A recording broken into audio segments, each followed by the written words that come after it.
Assalamualaikum warahmatullahi wabarakatuh.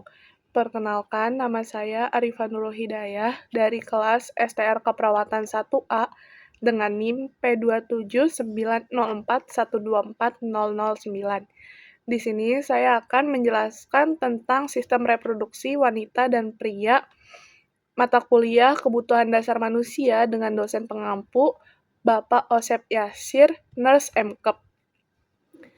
Pertama, saya akan menjelaskan tentang reproduksi wanita bagian dalam. Bagian pertama ada tuba falopi. Tuba falopi adalah dua saluran kecil yang masing-masing menghubungkan ujung kiri dan kanan rahim atas dengan kedua ovarium. Bagian ini bertugas sebagai tempat berjalannya sel telur dari ujung tuba falopi menuju rahim. Selain itu, tuba falopi juga menjadi tempat terjadinya pembuahan sel telur dengan sperma.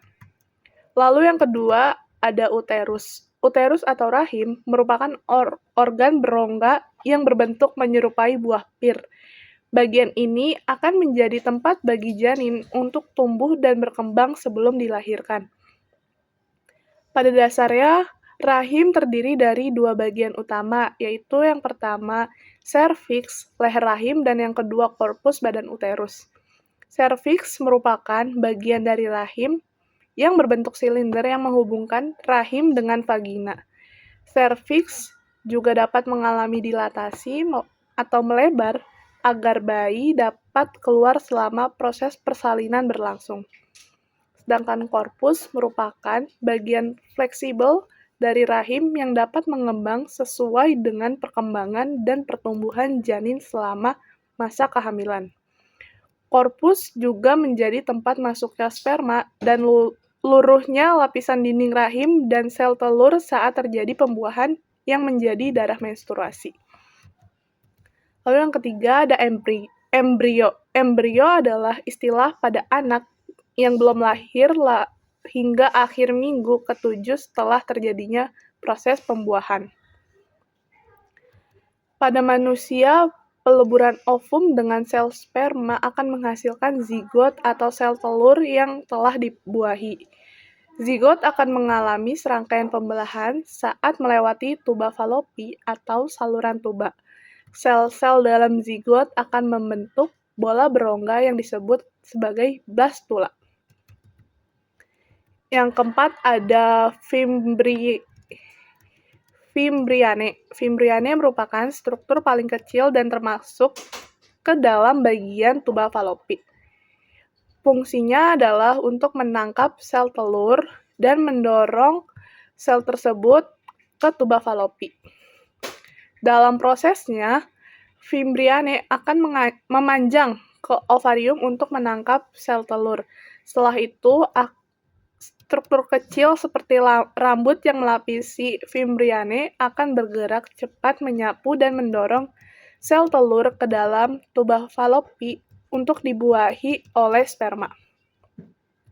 Yang kelima ada endometrium. Endometrium atau dinding rahim memiliki 3 lapisan yang bernama perimetrium lapisan luar, miometrium lapisan tengah, dan endometrium lapisan dalam. Fungsi endometrium pada rahim adalah mampu mengalami penebalan untuk menerima pembuahan sel telur dan mendukung plasenta yang berkembang selama kehamilan. Yang keenam ada miometrium. Miometrium adalah lapisan otot tengah dari rahim yang dominan dalam struktur dan terdiri dari 3 lapisan serat otot polos serta jaringan neurovaskular di sekitarnya.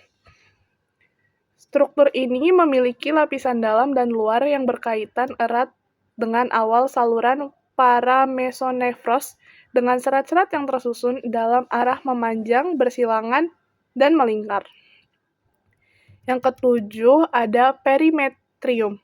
Perimetrium adalah lapisan luar dari dinding rahim yang merupakan lapisan pembungkus tipis yang melapisi bagian luar rahim. Perimetrium berfungsi sebagai lapisan pelindung yang melapisi bagian luar rahim.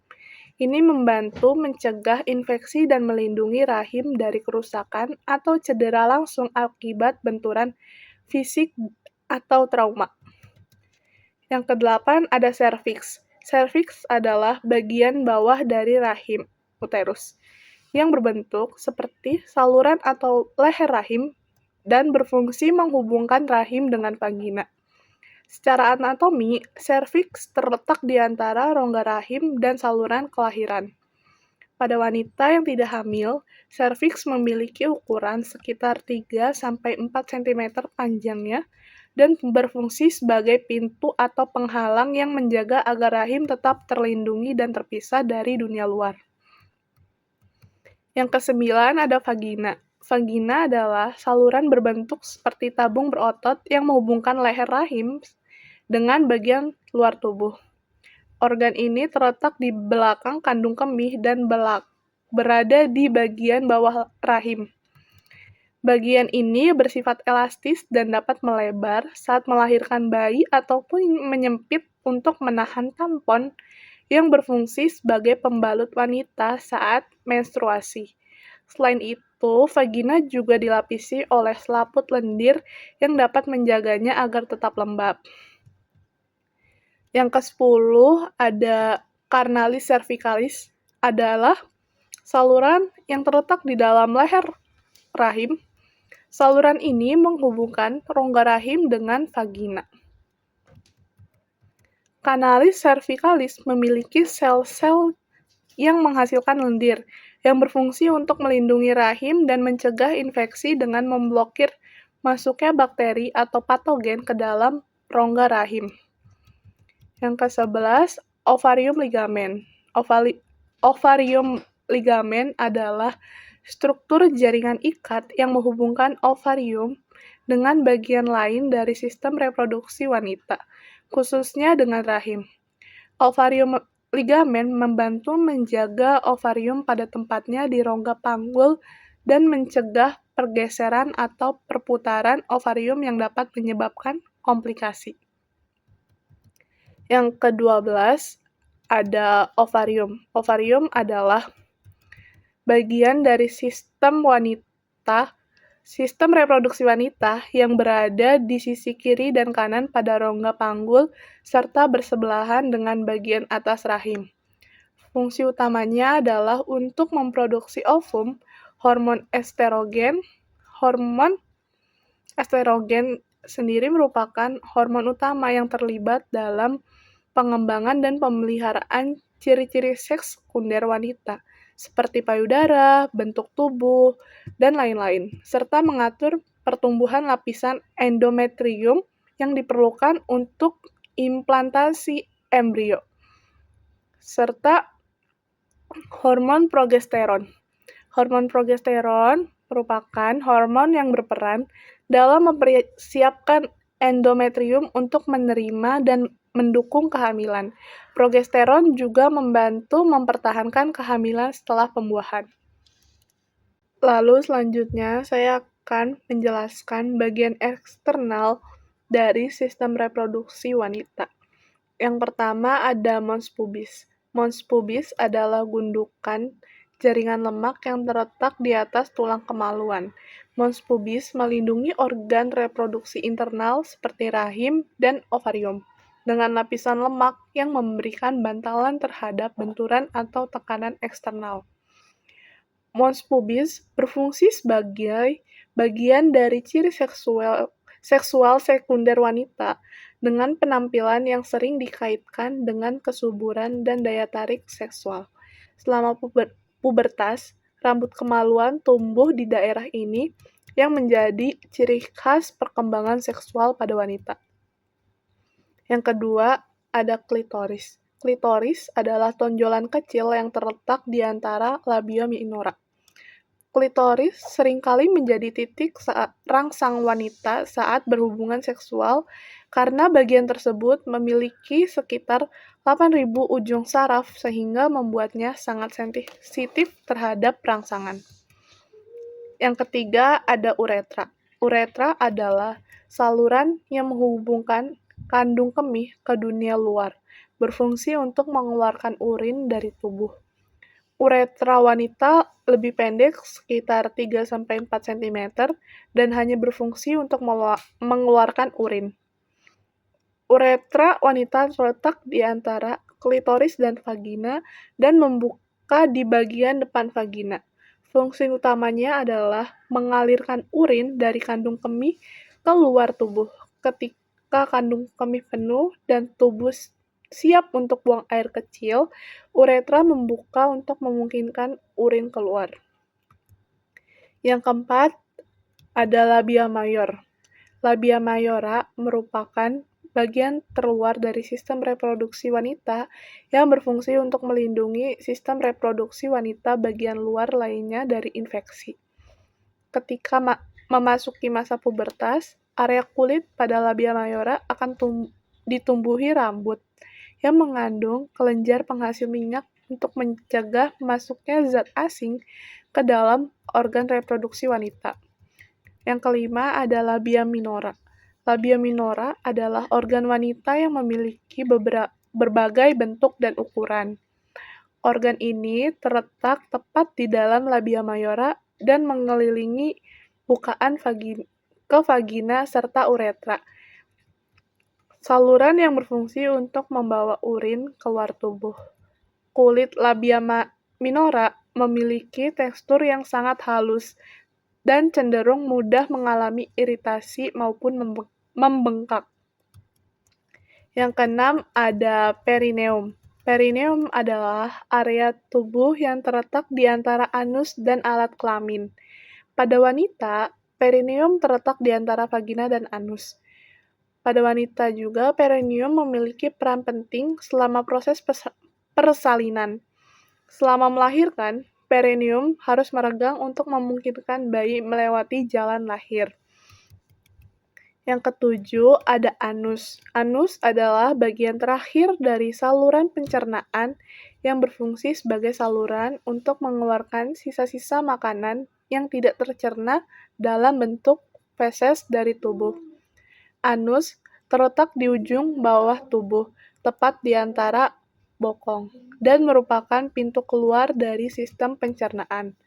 Fungsi utamanya adalah untuk mengeluarkan sisa-sisa pencernaan yang tidak dapat diserap oleh tubuh, yaitu tinja melalui proses yang disebut defekasi. Proses ini terjadi setelah makanan dicerna dan diserap oleh tubuh dan sisa yang tidak terpakai dikeluarkan melalui anus. Yang kedelapan, ada vestibule vagina. Vestibule vagina adalah area yang terletak di dalam vulva antara labia minora dan dinding dalam vagina. Fungsi utamanya adalah sebagai area yang menghubungkan bagian luar tubuh dengan saluran reproduksi wanita dan saluran kemih, serta mendukung kenyamanan dan pelumasan saat berhubungan seksual. Selanjutnya, saya akan menjelaskan sistem reproduksi pria bagian dalam. Yang pertama ada ureter. Ureter adalah saluran yang menghubungkan ginjal ke kandung kemih. Setiap orang memiliki sepasang ureter, satu untuk masing-masing ginjal, yang berfungsi untuk mengalirkan urin yang diproduksi di ginjal menuju kandung kemih untuk disimpan sementara sebelum dikeluarkan melalui uretra. Fungsi utamanya adalah mengangkut urin dari ginjal ke kandung kemih. Urin yang diproduksi oleh ginjal melalui proses penyaringan darah akan mengalir melalui ureter dengan bantuan gerakan peristaltik.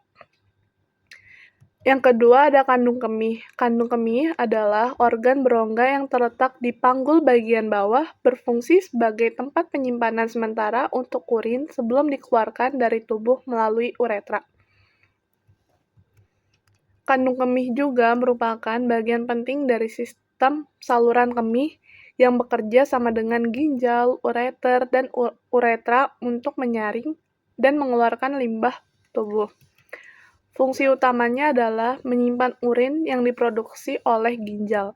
Ketika ginjal menyaring darah, urin yang terbentuk akan mengalir melalui ureter dan masuk ke kandung kemih, di mana ia disimpan hingga mencapai volume tertentu yang memicu kebutuhan untuk buang air kecil. Yang ketiga, ada jaringan erektil. Jaringan erektil adalah jenis jaringan yang memiliki kemampuan untuk mengembang dan mengisi darah, menyebabkan ereksi atau pembesaran pada organ tubuh tertentu. Fungsi utamanya adalah untuk menerima rangsangan seksual. Yang keempat, ada uretra. Uretra adalah saluran yang menghubungkan kandung kemih ke dunia luar, berfungsi untuk mengeluarkan urin dari tubuh. Uretra pria lebih panjang dan lebih kompleks, sekitar 18-20 cm, dan melewati penis. Fungsi utama uretra adalah mengalirkan urin dari kandung kemih keluar tubuh. Yang kelima, ada epididymis. Epididymis adalah struktur berbentuk tabung yang terletak di bagian atas dan di belakang testis pada pria. Fungsi utamanya adalah untuk menyimpan dan mematangkan sperma yang diproduksi di testis sebelum mereka dikeluarkan melalui saluran ejakulasi. Yang keenam, kelenjar Cooper. Kelenjar Cooper adalah dua kelenjar kecil yang terletak di bawah prostat pada sistem reproduksi pria, tepat di sebelah kiri dan kanan uretra. Fungsi utamanya adalah menghasilkan cairan bening dan kental yang disebut sekret bulboretal atau cairan Cooper. Cairan ini dikeluarkan ke dalam uretra sebelum ejakulasi dan berfungsi sebagai pelumas alami untuk uretra. Ini membantu melumasi saluran uretra sehingga memudahkan perjalanan sperma selama ejakulasi. Yang ketujuh, ampula vas deferens. Ampula vas deferens adalah bagian yang terletak pada ujung akhir dari vas deferens, yang merupakan saluran panjang yang menghubungkan testis ke saluran ejakulasi. Ampula vas deferens berfungsi sebagai tempat penyimpanan sementara bagi sperma sebelum mereka dikeluarkan selama proses ejakulasi. Yang kedelapan, vas deferens. Vas deferens adalah saluran panjang yang berfungsi untuk mengangkut sperma dari testis ke uretra, yang merupakan saluran utama untuk mengeluarkan air seni dan semen. Yang kesembilan, vesicula seminalis adalah sepasang kelenjar kecil yang terletak di dekat pangkal kandung kemih pria, di belakang prostat, dan di atas saluran ejakulasi. Fungsi utamanya adalah menghasilkan cairan seminal yang berperan penting dalam proses ejakulasi dan pembentukan semen. Cairan ini berfungsi sebagai pelindung, memberikan energi bagi sperma, serta meningkatkan mobilitas sperma agar dapat mencapai sel telur untuk pembuahan. Selanjutnya, bagian eksternal pada pria. Yang pertama ada penis. Penis adalah organ reproduksi eksternal pada pria yang memiliki fungsi utama dalam proses seksual dan reproduksi. Penis juga berperan dalam mengeluarkan urin dari tubuh melalui uretra yang terletak di dalamnya. Penis berfungsi untuk menyampaikan sperma ke dalam saluran reproduksi wanita saat berhubungan seksual. Sperma yang dihasilkan oleh testis akan dikeluarkan dari tubuh melalui uretra yang terletak di dalam penis saat ejakulasi. Selain sebagai alat reproduksi, penis juga berfungsi sebagai saluran untuk mengeluarkan urin dari kandung kemih melalui uretra. Yang kedua ada testis. Testis adalah sepasang kelenjar reproduksi pria yang terletak di dalam skrotum, yaitu kantung kulit yang terletak di bawah penis. Fungsi utamanya adalah untuk menghasilkan sperma dan hormon testosteron, yang memainkan peran penting dalam perkembangan ciri-ciri seksual pria, seperti pertumbuhan rambut wajah, dan tubuh, suara yang lebih dalam, serta peningkatan massa otot. Yang ketiga, ada skrotum. Skrotum adalah kantung kulit yang terletak di bawah penis, yang berfungsi untuk melindungi dan menampung testis. Skrotum memiliki peran yang sangat penting dalam menjaga suhu testis agar tetap optimal untuk produksi sperma. Suhu yang ideal untuk produksi sperma adalah sedikit lebih rendah dari suhu tubuh normal, yaitu sekitar 34-35 derajat Celcius, dan skrotum membantu mengatur suhu tersebut dengan cara mengendur atau mengerut. Yang keempat ada glans penis. Glans penis adalah bagian ujung atau kepala dari penis yang terletak di bagian paling ujung batang penis. Glans penis memiliki bentuk yang lebih bulat dan lebih sensitif dibandingkan dengan bagian lainnya. Karena mengandung banyak ujung saraf, glans penis berperan dalam proses ejakulasi. Ketika glans dirangsang, baik secara langsung atau tidak langsung, rangsangan ini dapat memicu kontraksi otot-otot di sepanjang saluran reproduksi pria, yang akhirnya mengarah pada ejakulasi. Ejakulasi membawa sperma keluar dari tubuh dan menuju saluran reproduksi. Yang kelima, ada lubang penis. Lubang penis merujuk pada ujung atau saluran uretra yang terletak pada glans penis. Saluran uretra ini berfungsi untuk mengeluarkan urin dan semen dari tubuh. Secara medis, lubang penis ini disebut sebagai meatus urinarius, yang merupakan pembukaan uretra di ujung penis. Fungsi utamanya adalah untuk mengeluarkan urin dari kandung kemih melalui uretra. Lubang penis juga berfungsi untuk mengeluarkan semen saat ejakulasi. Mungkin itu saja yang bisa saya sampaikan. Kurang lebihnya mohon maaf. Wassalamualaikum warahmatullahi wabarakatuh.